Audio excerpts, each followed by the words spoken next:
আমাদের একজন বক্তা দিনী সে মেলা হারাম বলেছে, স্টেজে যে সভাপতি আছে সে বলছে মেলা হারাম নয়। এমন ই কোথাকার কাঠ মলবি, ওগুলো কাঠ মলবি আমার কাছে বলছে মেলা হারাম নয়। ইব্রাহিম নবীর যেটা মেলা করেছিল এটা মূর্তি পুজোর মেলা ছিল। আমি খালি চিন্তা করছি এই মলবি পর্দা সম্পর্কে জানে না, এই মলবির পর্দা সম্পর্কে জ্ঞান নেই, না এ কোরআন পড়েছে না হাদিস পড়েছে। বক্তাকে বলছে মেলা জায়েজ, ভিডিও ভাইরাল হয়েছে, অবাক লাগলো। সেই মলবিকে বলবো তুমি উইথড্র করো, তুমি মেলাকে হালাল বলেছো, নালিটা উকুড়ে দিবে ফেরেশতারা কবরে।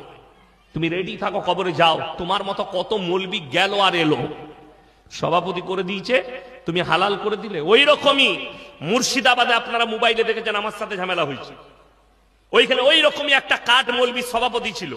সে আমাকে বলছে গ্রামে তো দোকান থাকে, মেয়েরা তো দোকানে বাজার করতে যায়, তো ওটার বেলায় আমি বললাম তোর বউ গ্রামে বাজার করতে যায় এটার লেগে শরীয়ত দায়ী নয়, এটার জন্য তুমি দায়ী।